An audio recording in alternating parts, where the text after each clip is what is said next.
সকলোকে স্বাগতম জনাইছো অন্য এটা ভিডিঅ'লৈ আমি ইয়াৰ আগতে গণিতৰ যেটো এমসিকিউ সিৰিজ চলাই আছিল তাত 8টা ক্লাছ ইতিমধ্যে আপলোড দিছো আৰু এইটো হৈছে 9 নম্বৰ ক্লাছ আশা কৰিছো আগৰ ক্লাছ কেইটা তোমালোকে চালা আৰু ভাল পাইছা যদি কোনোবা নতুন আহিছে তেতিয়া হলে প্লেলিষ্টত আছে ডেসক্ৰিপচনত লিংক দি আছে আগৰ ক্লাছ কেইটা চাই লবা আমি যিবিলাক নেকি প্ৰিভিয়াস ইয়াৰত কোৱেশ্চন বিলাক আহিছে আৰু এই কোৱেশ্চন বিলাক আমি তাত আলোচনা কৰিছিলো আৰু যি এডিআৰ এক্সাম হৈছে তাতো কেইটামান কোৱেশ্চন তাৰ পৰা কমন পৰিছে কিন্তু নপৰা নহয় এক্সাক্ট কোৱেশ্চনটো পৰা নাই এনেকুৱাটো হ'ব নোৱাৰে যে এক্সাক্ট কোৱেশ্চনটো আহিব কিন্তু কনসেপ্ট বিলাকটো সেমে থাকে নহয় জানো এই কনসেপ্ট ওয়াইজ মানে কোৱেশ্চন বিলাক আহিছিলে এইটো ভিডিঅ'টো আমি কনসেপ্ট ওয়াইজ কিছুমান এমসিকিউ সলভ কৰিবলৈ চেষ্টা কৰিম আৰু লগতে যত সম্ভৱ ট্ৰিক ইউজ কৰি আমি শুদ্ধ উত্তৰটো কম সময়তে যাতে আমি যাব পাৰো সেইটো চেষ্টা কৰিম ওকে গতিকে কোৱেশ্চন কেইটা চাই লো একেবাৰে বেসিক কোৱেশ্চন হয় আৰু বিভিন্ন এক্সামত সুধি যোৱা কোৱেশ্চন ইয়াত প্ৰথম কোৱেশ্চনটো কৈছে -a/c ৰ যোগাত্মক বিপৰীত সংখ্যাটো কি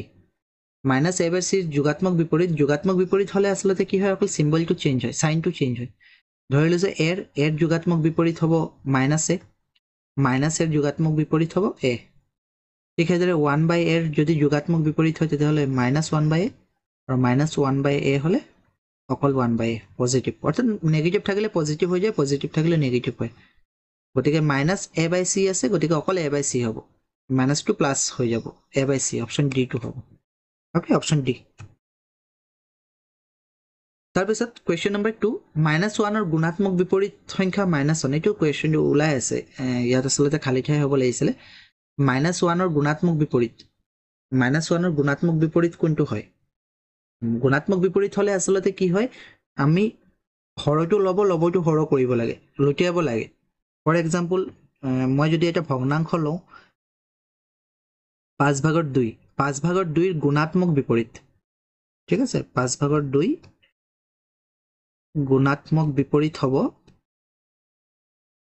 2/5 অৰ্থাৎ a/b হলে a/b ৰ গুণাত্মক বিপৰীত b/a হৈ যাব উল্টা হৈ যাব ইয়াত a ওপৰত আছিল তলত b মানে a হৰ আছিল a লব আছিল a লবত আছিল b হৰত আছিল আৰু এইটো গুণাত্মক বিপৰীত হলে উল্টা হৈ যাব b টো ওপৰত যাবগে আৰু a টো তললৈ আহি যাব এইটো হৈছে গুণাত্মক বিপৰীত এইটো হৈছে ভগ্নাংশৰ ক্ষেত্ৰত এতিয়া যদি কোনো গোটা সংখ্যা থাকে বা অখণ্ড সংখ্যা থাকে তেতিয়া আমি কি কৰিম অখণ্ড সংখ্যা থাকিলে আমি সংখ্যাবোৰৰ তলত কি আছে বুলি ধৰিলৈছো a এৰ গুণাত্মক বিপৰীত কি হ'ব এৰ গুণাত্মক বিপৰীত এৰ তলত কি আছে ধৰিলো আমি 1 আছে ধৰিলো তো a আছে ওপৰত তলত আছে 1 টো নিলিখো কিন্তু আছে নহয় জানো 1 টো আছে আমি নিলিখো গতিকে 1 টো ওপৰত যাবগে a টো তলত আহি যাব গুণাত্মক বিপৰীত এইটোৱে হয় এৰ হলে 1/a আৰু 1/a এৰ হলে কি হ'ব গুণাত্মক বিপৰীত অকল a লিখিলেও হয় 1/a টো আসলতে a/1 হ'ব লাগে কিন্তু 1 টো আসলতে আমি তলত নিলিখো যিকোনো সংখ্যাৰ তলত 1 আছে এটো আমি জানো -1 ৰ তলতো 1 আছে 0 ৰ তলতো 1 আছে 1 ৰ তলতো 1 আছে 2 ৰ তলতো 1 আছে কিন্তু 1 টো আমি নিলিখো এতে -1 ৰ গুণাত্মক বিপৰীত কি হ'ব -1 ৰ তলত 1 আছে লুটিয়াই দিলে 1 ওপৰত যাব তলত -1 আলটিমেটলি -1 হ'ব আনসার কোনটো হ'ব -1 হ'ব অপশন এ এটো ওলাই আছিল যেনিবা -1 হ'ব এটা সংখ্যাৰ লগত 15 যোগ কৰিলে 40 হয় এই উক্তিটো সমীকৰণ এটা সংখ্যা আছে সংখ্যাটো আমি নাজানো সমীকৰণত লিখিবলৈ হলে সংখ্যাটো অজ্ঞাত সংখ্যা আমাৰ কাৰণে এটো অজ্ঞাত আমি অজ্ঞাত ৰাখি আমি নাজানো এইবিলাক ক্ষেত্ৰত আমি x ধৰি লওঁ এটা সংখ্যা কি আছে x এই x ধৰি লৈছো x ৰ লগত 15 যোগ কৰিব কৈছে যোগ 15 x ৰ লগত 15 যোগ কৰিলে কি হয় 40 হয় সমান চিন দি 40 অৰ্থাৎ x + 15 = 40 হ'ব ক'ত আছে x + 15 = 40 option C Question number 4 x divided by 4 equal to 8 8 or base 2 হল মানে x এটা হৈছে অজ্ঞাত ৰাখি x ক 4 ৰে হৰণ কৰিলে 8 হয় কোন সংখ্যাক 4 ৰে হৰণ কৰিলে 8 হয় এটো ওলাই পৰে অপশন কেইটা চালে হয় 32 ক 4 ৰে হৰণ কৰিলে 8 হয় কারণ 4 8 গুণ 32 নহয় জানো 32 ক যদি 4 ৰে হৰণ কৰো 8 হ'ব অপশন কোনটো হ'ব option B -8 plus fill in the blanks আছে আৰু 0 -8 ৰ লগত কি প্লাস কৰিলে 0 হয় আসলতে 0 তেতিয়া হয় যেতিয়া নেকি আমি অপোজিট টু প্লাস কৰো অৰ্থাৎ -8 ৰ লগত +8 প্লাস কৰিব লাগিব তেতিয়া হে 0 হ'ব যাক যোগাত্মক বিপৰীত কয় যোগাত্মক বিপৰীত হ'বলৈ হলে কি হয় যোগফল 0 হ'ব লাগিব আৰু এৰ লগত যদি আমি -a প্লাস কৰো তেতিয়া হলে 0 হ'ব বা মাইনাছ এৰ লগত প্লাছ এ প্লাছ কৰিলে 0 হ'ব মাইনাছ 100ৰ লগত যদি আমি প্লাছ 100 কৰোঁ তেতিয়া 0 হ'ব মানে সংখ্যা একেই থাকিব কিন্তু চিহ্নকেইটা এটা মাইনাছ এটা প্লাছ থাকিব লাগে তেতিয়াহ'লে 0 হ'ব ইয়াত -8 আছে গতিকে ইয়াত +8 দিব লাগে আৰু +8 হ'লে আমি প্লাছ নিলিখোঁ অকল 8 লিখোঁ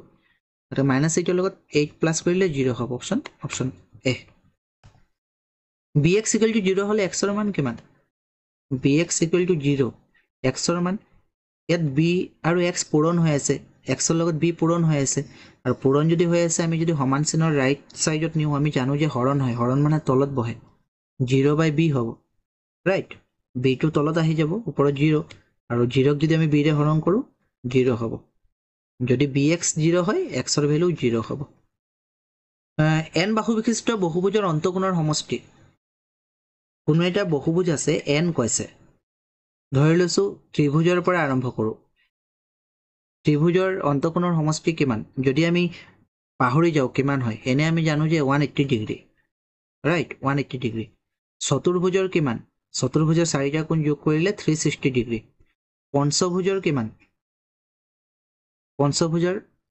540 ডিগ্ৰী পাঁচটা কোণ যোগ কৰিলে এতিয়া এইখিনি যদি এতিয়া খৰভুজ কয় সপ্তভুজ কয় দশভুজ কয় একভুজ কয় ইমানখিনিতো মনত ৰখা সম্ভৱ নহয় গতিকে আমি এটা সূত্ৰৰে উলিয়াব পাৰো সূত্ৰটো হৈছে কি এইটো সূত্ৰটো 2n - 4 * 90 degree option A to 2n - 4 * 90 degree অৰ্থাৎ 2n মানে n টো হৈছে বাহু অৰ্থাৎ ত্ৰিভুজৰ বাহু কেইডাল আছে তিনিডাল আছে তো 2n হলে 2 3 গুণ 6 হ'ব 6 বিয়োগ 4 পূৰণ 90 6 পৰা 4 গলে 2 2 পূৰণ 90 হলে 180 ডিগ্ৰী যেটো নেকি আমি 180 ডিগ্ৰী ইয়াত পাইছো গতিকে আমি 2n - 4 * 90 ডিগ্ৰীত কৰিব পাৰো বা আমি n - 2 * 180 টো কৰিব পাৰো হেতু আমি পিছত এটা কোৱেশ্চনত পাম যি কি নহওক ইয়াত 2n - 4 * 90 ডিগ্ৰীত কৰিলে হ'ব এটা পঞ্চভুজ হলে আমি ডাবল কৰি লম 2n মানে কি ডাবল আৰু পঞ্চভুজটো পাছত ডাবল কি 10 10ৰ পৰা আমি 4 বিয়োগ কৰিম 4 টো বিয়োগ কৰিব লাগিব এটো মনত থবা ঠিক আছে পঞ্চভুজৰ কিমান 540 মনত থবা দেই পঞ্চভুজৰ কিমান আছিল পঞ্চভুজৰ 540 কেনেকৈ সূত্ৰৰ সহায়ত উলিয়াও চোৱা পঞ্চভুজটো পাঁচটা বাহু ডাবল কৰি লবা ডাবল হলে কেইটা হ'ব 10টা আৰু মনত থবা 4 বিয়োগ কৰিব লাগিব 4 বিয়োগ কৰিলে কিমান হ'ব 6 আৰু 6 ৰ লগত হেকত 90 ইনটু কৰি দিবা 6 9 54 540 ডিগ্ৰী ঠিক আছে গতিকে যি মানে বহুভুজে কক পাঁচটা বাহু ছটা বাহু 10টা বাহু 100টা বাহু কলেও ডাবল কৰি লবা আৰু 4 বিয়োগ কৰি দিবা ডাবল কৰি 4 বিয়োগ কৰি 90 পূৰণ কৰি দিবা বা আমি n - 2 * 180 ডিগ্ৰী কৰিব পাৰো এনেকৈ ত্ৰিভুজত আমি কি পাইছিলো সো এইটো অলপ কোৱেশ্চনটো বেছি সময় লৈছো হা n ত্ৰিভুজত আমি কি পাইছিলো যে 2n -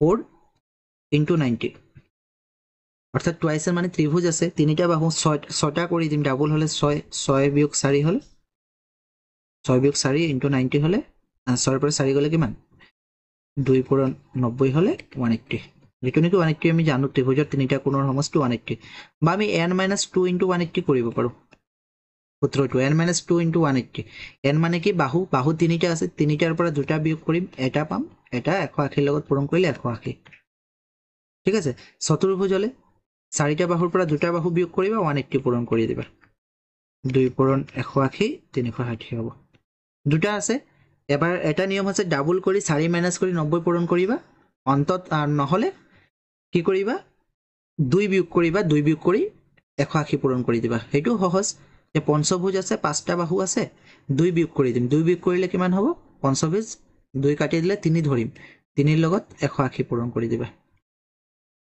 কিমান হ'ব 540 650 লিখিছে 540 ঠিক আছে 540 গতিকে এনেকেও কৰিব পাৰা 2 বিয়োগ কৰি 180 পূৰণ কৰি দিবা যিয়ে কক 20টা বাহু যদি কয় 2 বিয়োগ কৰিলে 18 18 লগত 180 পূৰণ কৰি দিবা উত্তৰ ওলাই যাব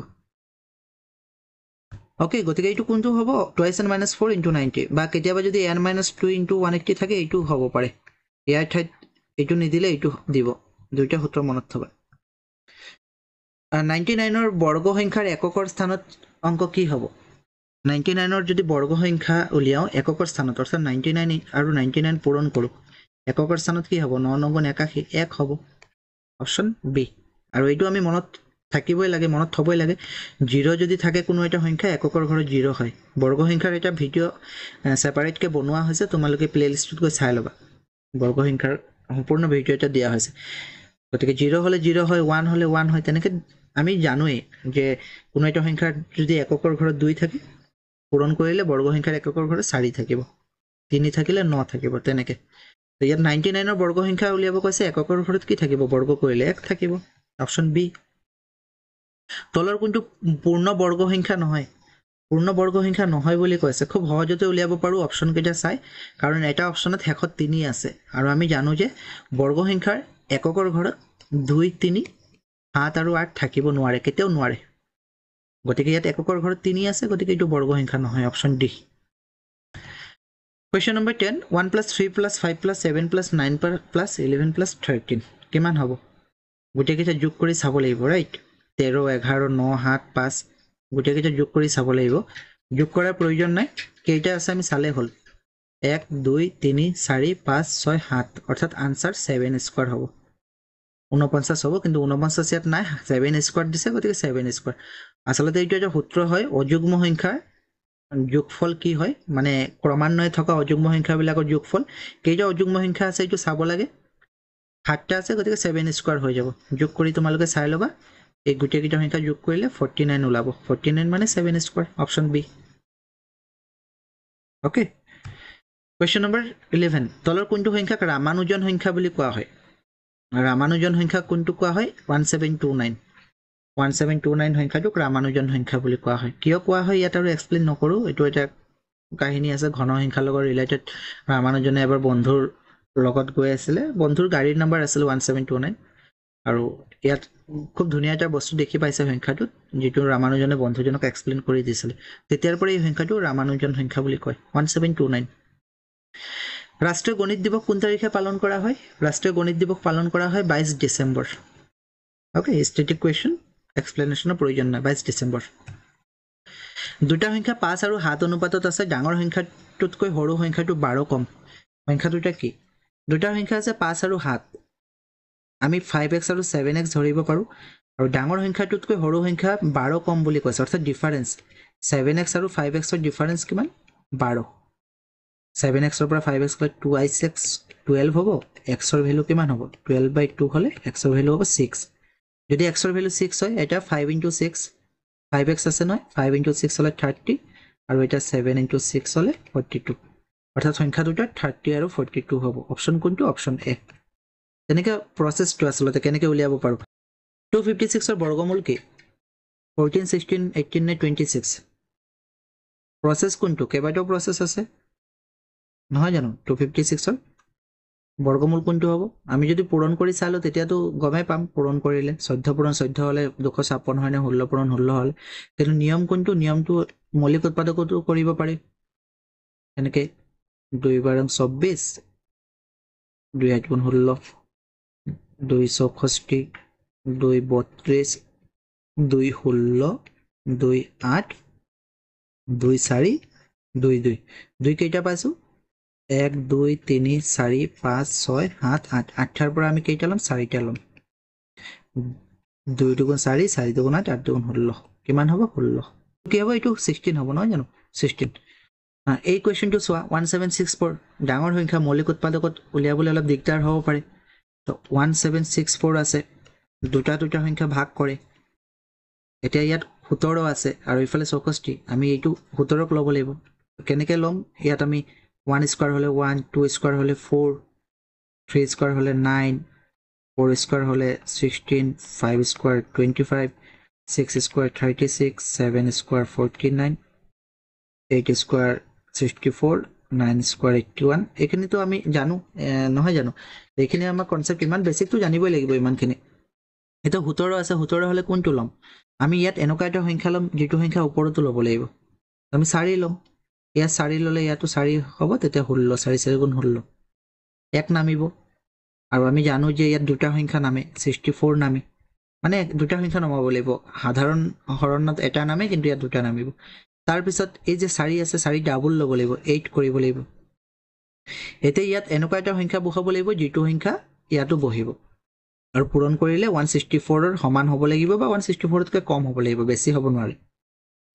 ইয়াত এককৰ ঘৰত 4 আছে, তে এককৰ ঘৰত 4 কেতিয়া হয়? কোনো এটা সংখ্যাৰ যদি এককৰ ঘৰত 2 থাকে, আদাৰৱাইজ যদি 8 থাকে, 2 আৰু 8 থাকিলেহে এককৰ ঘৰত 4 হ'ব। গতিকে আমি 82 ৰ লগত 2 পূৰণ কৰি চাওঁ আৰু 88 ৰ লগত 2 পূৰণ কৰি চাওঁ, কি 8 পূৰণ কৰি চাওঁ। 88 ল'লে 8 ইনটু কৰিব লাগিব। 82 ৰ লগত 2 হ'লে 2 2 কে 4, 2 8 16, মিলি গ'ল 164। অৰ্থাৎ ইয়াত 2 দিব লাগিব, ইয়াতো 2, 164 কি হ'ব? 42, অপশ্যন বি। তেনেকৈ দীৰ্ঘ হৰণ পদ্ধতিত কৰিব পাৰোঁ। বা আমি আৰু এটা সহজ নিয়মত কৰিব পাৰোঁ। সহজ নিয়ম কোনটো? এটা ট্ৰিকৰ সহায়তো কৰিব পাৰোঁ। ট্ৰিকটো কি যে 1764 আছে। প্ৰথম কথা হৈছে এককৰ ঘৰত 4 আছে আৰু আমি জানো যে কোনো এটা সংখ্যাৰ এককৰ ঘৰত 2 থাকিলে বা 8 থাকিলে তেতিয়াহে 4 ওলায় বৰ্গ সংখ্যাৰ এককৰ ঘৰত গৈ, কাৰণ 2 দুগুণ 4 হয় আৰু 8 দুগুণ 64 হয়, এককৰ ঘৰত 4 পোৱা যায়। গতিকে ইয়াত প্ৰথম কথা হ'ল ইয়াততো 2 বা 8 থাকিব, 2 বা 8 থাকিব। আগফালে কি থাকিব? এইটো নিয়মটো কি? আমি 4 আছে, 4ৰ পৰা আমি 2 বা 8 ল'লোঁ। অলপ ভালদৰে চাবা, নিয়মটো প্ৰথমত কমপ্লিকেটেড লাগিব পাৰে, কিন্তু একেবাৰে সহজ। এবাৰ শিকি যোৱাৰ পিছত খুব সহজতে বৰ্গ সংখ্যা উলিয়াব পাৰিবা, বৰ্গমূল উলিয়াব পাৰিবা। 1764 আছে, 1764 আছে, গতিকে এককৰ ঘৰত হয় 2 থাকিব নহ'লে 8 থাকিব। 6টো আমি ইয়াত কাটি দিম, থাকিলে 17। 17 হ'লে আগত যিখন চাৰ্ট দিছিলোঁ যে 1 স্কোৱাৰ হ'লে 1, 2 স্কোৱাৰ হ'লে 4, 3 স্কোৱাৰ হ'লে 9, 4 স্কোৱাৰ হ'লে 16, 5 স্কোৱাৰ হ'লে 25। তো 17 হ'লে কোনটো সংখ্যা ল'ম? 25 ল'ব নোৱাৰিম, 16 ল'ম। 16 মানে 4 স্কোৱাৰ। গতিকে ইয়াৰ বৰ্গমূল হয় 42 হ'ব নহ'লে 48 হ'ব। এইটো কথা আমি চিয়'ৰ হ'লোঁ যে হয় 42 নে 48 হ'ব। 42 কেলৈ ল'লোঁ বুজি পাইছা? যে 4 আছে, গতিকে এককৰ ঘৰত হয় 2 থাকিব নহ'লে 8 থাকিব। আৰু তাৰপিছত এটা সংখ্যা কাটি দিম, 17 আছে, 17 হ'লে 4 4 গুণ 16 হয়, 5 5 গুণ 25 হৈ যায়, গতিকে 5টো নলওঁ, 4 4 গুণ 16, গতিকে 4 ল'ব লাগিব। ইয়াত 4 আৰু ইয়াত 4। এতিয়া 42 হ'ব নে 48 হ'ব? আমি 4 লৈছিলোঁ নহয়, 4ৰ লগত তাৰ পিছৰ সংখ্যাটো পূৰণ কৰি চাবা। 4 5 গুণ কিমান? 20। ইয়াত আছে কিমান? 17, অৰ্থাৎ এইটো সৰু নহয় জানো, গতিকে ইয়াতো সৰুটো হ'ব, 42 হ'ব। কোনটো হ'ব? 42। তেনেকৈ প্ৰথম অৱস্থাত অলপ টান লাগিব পাৰে, মই আকৌ এবাৰ কৈছোঁ, কিন্তু পিছত একেবাৰে সহজ। এইটো চোৱা, আমি কেনেকৈ একদম শ্বৰ্টকাট ট্ৰিকত উলিয়াম। 4 4 8 9 আছে, 9 আছে, কি কি সংখ্যা থাকিলে 9 হয়? 3 থাকিলে 9 হ'ব পাৰে এককৰ ঘৰত, আৰু 7 থাকিলে, কাৰণ 3 3 গুণ 9 হয় আৰু 7 7 গুণ 49 হয়। তাৰপিছত এইটো কাটিম, 44 আছে, 44 হ'লে কি ল'ম? 6 6 গুণ হ'লে 36 হয়, 7 7 গুণ হ'লে 49, গতিকে আমি বেছি ল'ব নোৱাৰোঁ, 6 ল'ম। হয় 63 হ'ব বা 67 হ'ব ইয়াৰ বৰ্গমূল। কোনটো হ'ব? 63 নে 67? 6 লৈছিলোঁ নহয়, 6ৰ পিছৰ সংখ্যাটো 7 ইনটু কৰিলে 42 হয়। 42 ইয়াতকৈ সৰু নে ডাঙৰ? মানে 44 ইয়াত আছেতো 44, আমি পাইছোঁ 42, 6 7 গুণ 42 পাইছোঁ, গতিকে 44 আছে, ডাঙৰ আছে, গতিকে ডাঙৰটো হ'ব, 67 হ'ব। 67 দুটা ইনটু কৰিলে এইটো 4489 হ'ব। তোমালোকে পূৰণ কৰি চাব পাৰা। অ'কে, কি হ'ব? 67। ঠিক আছে, কেনেকৈ কৰিছোঁ বুজি পাইছোঁ? মই আকৌ এবাৰ কৈছোঁ, মই কিয় কৈছোঁ বাৰে বাৰে, এবাৰ যদি সেইটো শিকি যোৱা হয় পৰীক্ষাত বহুত সময় বাচিব, কিন্তু আমাৰ বহুত সময় বাচে, বিশেষকৈ যিবিলাক নেকি বৰ্গমূলৰ অংক দিব, ডাঙৰ ডাঙৰ সংখ্যা, এইবিলাক সংখ্যাত কৰিবলৈ যাওঁতে, বৰ্গমূল উলিয়াবলৈ যাওঁতে বহুত সময় বাচে। কেনেকৈ উলিয়াম? 4489, মই বেলেগ এটা লৈছোঁ বাৰু, বেলেগ আমি কি লওঁ, এটা সংখ্যা লৈছোঁ 7744 লৈছোঁ, 7744, এইটোৰ বৰ্গমূল উলিয়াওঁ। 4 আছে, কি কি সংখ্যা থাকিলে 4 হ'ব পাৰে এককৰ ঘৰত? 2 থাকিলে আৰু 8 থাকিলে, কাৰণ 2 2 গুণ 4 হয়, 8 8 গুণ 64 হয়, তেতিয়া 4 হয় এককৰ ঘৰত। ছেকেণ্ড ষ্টেপ, এটা সংখ্যা কাটিম, থাকিলে 77, 77ৰ ওচৰত বৰ্গ সংখ্যা কি আছে? 8 8 গুণ 64, 9 9 গুণ 81, ইমানটোতো আমি জানিব লাগিব ওচৰত কি। এতিয়া 77 আছে, অৰ্থাৎ সৰুটো ল'ম, 8 ল'ম, হয় 82 হ'ব নহ'লে 88। এতিয়া 8 লৈছোঁ, 8 9 যে কিমান? 72, আৰু ইয়াত আছে 77, মানে এইটো ডাঙৰ, গতিকে ডাঙৰটো ল'ম, 88, গতিকে 7744ৰ বৰ্গমূল 88 হ'ব। অ'কে, আৰু আগৰটো কি পাইছিলোঁ? 4489টো কি পাইছিলোঁ? 4489টো পাইছিলোঁ 67, নহয় জানো? 67। অ'কে, কুৱেশ্যন নম্বৰ 17টো চাই লওঁ। 17টো কি আছিলে? 5x + 4 = 22, ইয়াত xৰ মান কিমান? 36 প্লাছ 4 ইকুৱেল টু 22 অৰ্থাৎ এক্সৰ ভেলু উলিয়াব কৈছে এইটো আমি যদি মেথছ আমি যদি কৰি চাওঁ তেতিয়াহ'লে এনেও ওলাব 36 প্লাছ 4 22 36 কি হ'ব ভালকে লিখিলোঁ 36 প্লাছ 4 ইকুৱেল টু 22 প্লাছ 4টো ইফালে গ'লে মাইনাছ 4 হৈ যায় অৰ্থাৎ 36 হৈ যাব 18 এক্স হৈ যাব 18ক আকৌ 3ৰে ডিভাইড কৰিলে 6 হ'ব একেবাৰে ভাঙি কৰিছোঁ খুব সহজতে কৰিব পাৰি 6 হ'ব বা আমি অপশ্যন চাইলেও হ'ব পাৰে 3ৰ লগত আমি 6 পূৰণ কৰি চাওঁ যোগ 4 কৰি চাওঁচোন 22 হয় নাই 3 6 গুণ 18 18 4 22 তেনেকৈ ওলায় 8 হ'লে নহ'ব 3 8 গুণ 24 24 4 কিমান হ'ব 28 ইয়াতো 22 আছে গতিকে আমি অপশ্যন চাইটো খুব সহজতে যাব পাৰোঁ অপশ্যন কোনটো হ'ব অপশ্যন এ 125 ঘনমূল 125 ঘনমূল কি হ'ব ঘনমূল হ'ব 5 কাৰণ 5 3টা পূৰণ কৰিলে 125 হয় কোনটো হ'ব অপশ্যন এ 5 2744 ৰ ঘনমূল কি 2744 ৰ ঘনমূল এটা ঘনমূল কেনেকৈ উলিয়াই একে নিয়ম মৌলিক উৎপাদকত কিন্তু ইয়াত আমি ট্ৰিকৰ সহায়ত শিকো ঘনমূল দেই ট্ৰিকৰ সহায়ত শিকিবলৈ মিনিমাম কনসেপ্ট জানিব লাগিব যেনে 1 কিউব হলে 1 হয় 2 কিউব হলে 8 হয় 3 কিউব হলে 27 4 কিউব হলে 64 5 কিউব হলে 125 অন্তত 20 লৈকে হেতু জানিব লাগে 2744 আছে 4 আছে যদি কোনো এটা সংখ্যাৰ এককৰ ঘৰত 4 আছে তাৰ ঘনমূলৰ এককৰ ঘৰতো 4 হ'ব বৰ্গমূলৰ ক্ষেত্ৰত 2 আৰু কি থাকে 8 থাকে কিন্তু ঘনমূলৰ ক্ষেত্ৰত 4 হলে 4 হয় ঘনমূলত অকল হলনি কোত হয় 2 হলে 8 হয় 8 হলে 2 হয় 3 হলে 7 হয় 7 হলে 3 হয় এইটো ঘনমূলৰ এটা ক্লাছ বেলেগ কৰি লৈ আহিম বাৰু ঠিক আছে এইটো ট্ৰিক চোৱা কেনেকৈ উলিয়াম ঘনমূল 2744 আছে 4 হলে ইয়াত 4 ল'ব লাগিব দুটা সংখ্যা কাটিব লাগিব তাৰপিছত বৰ্গ সংখ্যাত আমি এটা কাটিছিলো ইয়াত দুটা কাটিম এটা 2 আছে 2 হলে আমি ইয়াৰ পৰা কোনটো লম কোৱাচোন কাৰণ 1 কিউব হলে 1 হয় 2 কিউব হলে 8 হয় 8 টো ল'ব নোৱাৰিম 1 ল'ম 1 কিউব 14 হ'ব 2744 ৰ ঘনমূল কি 14 অপশ্যন এ ওকে গতিকে এনেকৈ খুব সহজতে উলিয়াব পাৰা ইয়াত অপশ্যন এ আৰু এটা চাই লোৱা বেলেগ এটা সংখ্যা দিওঁ বেলেগ মই কি দিওঁ বেলেগ দিওঁ ডাঙৰ এটা সংখ্যা দিওঁ দেই বেছি ডাঙৰ নিদিওঁ বাৰু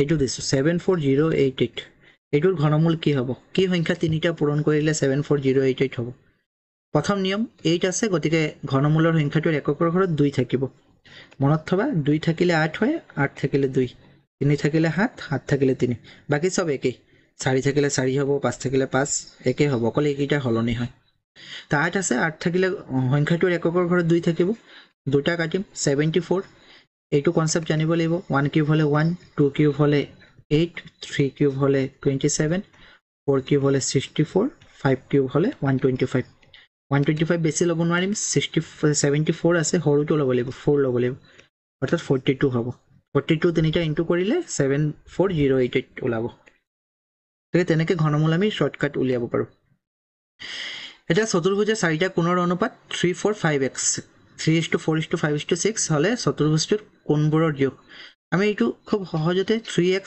4x 5x আৰু 6x ধৰি 360 লিখিব পাৰোঁ কাৰণ চতুৰ্ভুজৰ চাৰিটা কোণৰ সমষ্টি 360 হয় আৰু এইকেইটা আমি x বুলি ধৰি লৈছোঁ কিমান হ'ব তেতিয়াহ'লে গোটেইকেইটা যোগ কৰিলে 6 + 11 11 4 15 18 18x 36 অৰ্থাৎ x ৰ ভ্যালু কিমান হ'ব 20 হ'ব x ৰ ভ্যালু কি 20 অৰ্থাৎ 20 হলে এটা হ'ব 3 লগত 20 ইনটু কৰিলে 3 লগত 20 ইনটু কৰিলে 60 এটা 420 যায় 80 এটা 520 যায় 100 এটা 620 যায় 120 অৰ্থাৎ 60 80 100 120 option A okay option A তেনেকৈ আমি উলিয়াব পাৰোঁ সহজতে এটা আয়তৰ দিগ আৰু প্ৰস্থ ক্ৰমে 15 মিটাৰ আৰু 8 মিটাৰ আয়টোৰ কৰ্ণ দিগ আৰু প্ৰস্থ এইটো হৈছে দিগ 15 প্ৰস্থ 8 দিগ 15 প্ৰস্থ 8 আমাক কৰ্ণ উলিয়াব কৈছে কৰ্ণ মানে এইটো কি চুকে চুকে এইটো কৰ্ণ বুলি কয় এইটো পাইথাগোৰাছৰ সূত্ৰ লগাই উলিয়াব পাৰোঁ পাইথাগোৰাছে এটা সূত্ৰ দিছিলে নহয় এইটো যদি আমি h ধৰোঁ এইটো p ধৰোঁ এইটো b ধৰোঁ h² = p² + b² অৰ্থাৎ এই দুটাৰ বৰ্গ ইয়াৰ বৰ্গৰ সমান হ'ব p কিমান আছে 8 স্কোয়ার প্লাস 15 স্কোয়ার লো 8 স্কোয়ার হলে 64 15 স্কোয়ার হলে 225 225 আৰু 64 কিমান হ'ব 289 আৰু 289 ৰ যদি বৰ্গমূল উলিয়াও h স্কোয়াৰ হলে 289 কিন্তু h হলে 17 হ'ব 17 যদি আমি দুটা ইনটু কৰো তেতিয়া হলে কিমান হয় 17 ইনটু 17 হলে 289 অৰ্থাৎ h ৰ ভ্যালু হ'ব 17 অপচন বি গতিকে আমি পাইথাগোৰাছৰ সূত্ৰ লগাই এইটো উলিয়াব পাৰো খুব সহজতে ওকে পাইথাগোৰাছৰ সূত্ৰটো মনত থবা যে সমকোণী ত্ৰিভুজৰ ক্ষেত্ৰত আসলতে ইয়াত সমকোণী ত্ৰিভুজই হয় সমকোণী ত্ৰিভুজৰ ক্ষেত্ৰত এইটো h নহয় জানো হাইপোটেনিয়াছ এইটো পাৰপেন্ডিকুলাৰ এইটো বেস হাইপোটেনিয়াছৰ যেটো বৰ্গ পাৰপেন্ডিকুলাৰ আৰু বেসৰ বৰ্গৰ যোগফলৰ সমান ওকে এখন বিদ্যালয়ত মুঠতে 1024 গৰাকী ছাত্ৰ ছাত্ৰী আছিল এলোকক পুৱাৰ প্ৰাৰ্থনা সভাত এনেকৈ হাৰি পাতি থিয় হ'বলৈ কোৱা হ'ল যাতে হাৰিৰ সংখ্যা আৰু প্ৰতি হাৰিত থকা ছাত্ৰ ছাত্ৰীৰ সংখ্যা সমান হয় হাৰিৰ সংখ্যা আৰু হাৰিত থকা ছাত্ৰ ছাত্ৰীৰ সংখ্যা নিৰ্ণয় কৰা অৰ্থাৎ যিমানটা লাইন আছে সিমানটা এটা হাৰিত ইমান ছাত্ৰ ছাত্ৰীও আছে আৰু হেকত গৈ কিমান আছে টোটাল 1024 এনেকুৱা অংক আমি বৰ্গমূল উলিয়াব লাগিব 1024 ৰ বৰ্গমূল উলিয়াব লাগিব পূৰণ কৰি আমি চাই ললে হ'ব কোনটো পূৰণ কৰিলে 22 ৰ লগত 22 পূৰণ কৰিলে 1024 হয় নে 32 ৰ লগত 32 নে 34 ৰ লগত 34 নে 52 ৰ লগত 52 তেনেকৈ পূৰণ কৰি চাই ললে হ'ল 1024 কোনটো হ'ব হেইটো উত্তৰ হ'ব বা আমি মৌলিক উৎপাদকত কৰিব পাৰো বা আগৰ ট্ৰিকৰ সহায়ত কৰোচোন 1024 আছে 4 আছে 4 থাকিলে কি কি সংখ্যা থাকে কি সংখ্যা থাকিলে 4 হ'ব পাৰে 2 আৰু 8 এককৰ ঘৰত 2 আৰু 8 এটা কাটিব লাগিব 10 আছে 10 হলে আমি কি লম 3 3 গুণ 9 নহয় জানো 4 4 গুণ তো 16 হয় অৰ্থাৎ 32 বা 38 হ'ব এটা কোনটো হ'ব 3 লৈছিল ন 3 4 গুণ 12 12 তো 12 আছে আৰু ইয়াত 10 আছে অৰ্থাৎ 10 টো সৰু হয় গতিকে ইয়াতো সৰুটো লম 32 হ'ব 32 দুটা পূৰণ কৰি চাবা এইটোৱে পাবা 2 গুণ 4 2 3 গুণ 6 3 গুণ 6 3 গুণ 9 4 10 10 কি 4 6 6 12 2 9 10 1024 ওকে গতিকে এনেকৈ ট্ৰিকৰ সহায়ত উলিয়াব চেষ্টা কৰিবা কেইবাৰমান প্ৰেক্টিছ কৰিবা তোমালোকে তেতিয়া পৰীক্ষাত সময় বহুত ৰাহি হ'ব 20টা বাহু বিশিষ্ট এটা সুষম বহুভুজ অন্তঃকোণৰ যোগফল যেটো নেকি প্ৰথম কোৱেশ্চনত কৈছিল চাগে প্ৰথম নে সেকেন্ড কোৱেশ্চনটো 20টা বাহু আছে সূত্ৰ কি হ'ব দুটা সূত্ৰ আছে এটা twice n -4 into 90 degree otherwise n-2 into 180 degree okay 180 degree ঠিক আছে 180 ডিগ্ৰী n-2 180 ডিগ্ৰী এতিয়া 20টা বাহু আছে 20টা বাহু হলে আমি 18টা ধৰি লম n-2 হলে কিমান হ'ব 18 18 ৰ লগত যদি আমি 180 কৰো 18 আৰু 180 যদি ইনটু কৰো কিমান হ'ব 3240 ওলাব কিমান ওলাব 3240 কৰি চাবা এইটো মই আৰু কৰি সোৱা নাই ইয়াত 3240 option B okay option B এইটো ফৰ্মুলা উলিয়াব পাৰে n-2 into 180 degree otherwise twice n -4 into 90 degree যিকোনো এটা সূত্ৰত কৰিলে হ'ল এক কোণৰ যোগ উলিয়াব কৈছে পঞ্চভুজৰ পাঁচটা কোণৰ যোগফল কিমান 540 ডিগ্ৰী হয় যদি আমি নাজানো আগৰ সূত্ৰত কৰিলে হ'ব এইটো সূত্ৰত যদি নাজানো আমি এইটো সূত্ৰত কৰিম আৰু এনে পঞ্চভুজৰ এইটো মনত থোৱা দৰকাৰ 540 অৰ্থাৎ এই পাঁচটা মিলি পিনে 540 তো চাৰিটা বিয়োগ কৰি দিলে হ'ব এৰ ভ্যালু উলিয়াব কৈছে তো বাকি চাৰিটা বিয়োগ কৰি দিলে হ'ব অৰ্থাৎ 540 ৰ পৰা 115 প্লাস 95 প্লাস 120 প্লাস 105 এইটা মাইনাস কৰি দিলে হ'ব 540 ৰ পৰা কি বিয়োগ কৰিম 115 প্লাস 95 প্লাস 120 প্লাস 105 ঠিক আছে এইটা সব যদি যোগ কৰি যোগ কৰো আমি কিমান পাম এইটো পাম আমি ফলে 5 5 5 10 10 15 লে 1 2 9 10 11 12 13 3 কৰিলে 1 1 2 1 3 4 435 পাম 540 ৰ পৰা 435 বিয়োগ কৰিলে কিমান হ'ব 540 ৰ পৰা যদি 435 বিয়োগ কৰো 10 ৰ পৰা 5 গলে 5 3 গলে 0 या 4 ৰ পৰা 4 ইয়াত 5 ৰ পৰা 4 গলে 105 ডিগ্ৰী অপচন কোনটো 105 ঠিক আছে গতিকে তেনেকৈ আমি কৰিব পাৰো x ধৰি নকৰিলে হ'ব x ধৰিব নালাগে আমি এনেকৈ কৰিব পাৰো যে a plus 115 degree plus 95 degree plus 105 degree plus 120 degree equal to 540 degree a plus গোটেইকেইটা যোগ কৰিলে কিমান পাইছিলোঁ 435 degree 540 degree a equal to 540 minus 435 a equal to 105 degree তেনেকৈ আমি কৰিব পাৰোঁ তেনেকৈ নকৰিলে আৰু মুখে মুখে এইটো ওলাই যায় নহয় জানো ঠিক আছে গতিকে কোনটো হ'ব অপশ্যন 105 অপশ্যন এ হ'ব okay option A Question number 25 আজি লাষ্ট কোৱেশ্চন ইয়াত কোৱেশ্চনটো কৈছে যে তলত 60 জন মানুহৰ প্ৰত্যেকৰে নিজৰ নিজৰ প্ৰিয় খেলৰ তথ্য এখন পাই চেটত দিয়া হৈছে 60 জন মানুহ আছে তাৰে ভিতৰত ক্ৰিকেট খেল ভাল পায় 20 জনে ফুটবল ভাল পায় 18 জনে কাবাডী ভাল পায় 12 জনে আৰু বেডমিণ্টন ভাল পায় 10 জনে যদিও পাই চেটটো দিছে ইয়াত লগতে কিন্তু তথ্যটো দি দিছে এইটো পাই চেটটো কোৱেশ্চন কি হৈছে ক্ৰিকেট খেলৰ বাবে কেন্দ্ৰীয় কোণ আমি জানো যে পাই চেটত আমি কোণ হিচাপে আঁকিব লাগে নহয় জানো আৰু কেন্দ্ৰীয় কোণ কেনেকৈ উলিয়াব লাগে এটা বৃত্তত সদায় 360 ডিগ্ৰী কোণ থাকে ক্ৰিকেট খেল পায় 20 জনে ভাল পায় 20 জনে কিমান জনৰ ভিতৰত 20 জন 60 জনৰ ভিতৰত 20 জন গতিকে 60 তলত ওপৰত 20 আৰু 360 ডিগ্ৰী পূৰণ কৰিব লাগিব অৰ্থাৎ কটাকটি যাব 60 ৰে যদি আমি ইয়াক কাটো 6 বাৰ যাব তো শূন্য শূন্য কাটিম আকৌ 6 ৰে 36 6 বাৰ 6 আৰু 20 পূৰণ কৰিলে 120 ডিগ্ৰী অৰ্থাৎ ক্ৰিকেট খেলৰ বাবে কেন্দ্ৰীয় কোণ কিমান হ'ব 120 ডিগ্ৰী অপশ্যন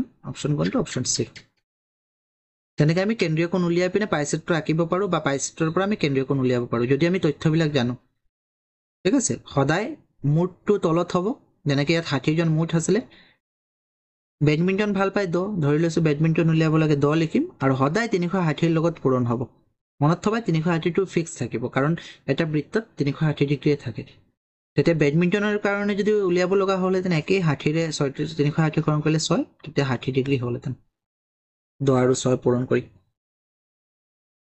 আজি ভিডিঅ'টোত ইমানটোৱে আছিলে আশা কৰিছোঁ তোমালোকে বুজি পাইছা যদি কিবা ডাউট আছে তেতিয়াহ'লে তোমালোকে কমেণ্ট বক্সত জনাই দিবা আৰু তোমালোকৰ এই ক্লাছটো কেনেকুৱা পাইছা নিজৰ নিজৰ ফিডবেকটো কমেণ্টত জনাব পাৰা বা গ্ৰুপত জনাই দিবা ঠিক আছে পিডিএফটো যদি লাগে ইতিমধ্যে জানাই যিসকল নতুন চাই আছা RGT_exam টেলিগ্ৰাম চেনেল লিংকত ক্লিক কৰিবা টেলিগ্ৰাম যদি ইনষ্টল নাই ইনষ্টল কৰি পিনে তাৰ পৰা পিডিএফটো লৈ ল'বা ওকে ছ'চিয়েল মিডিয়াত ফ'ল' কৰিবলৈ হ'লে FBত R_Adhyan আৰু ইনষ্টাত RGT_Adhyan তাত ফ'ল' কৰিবা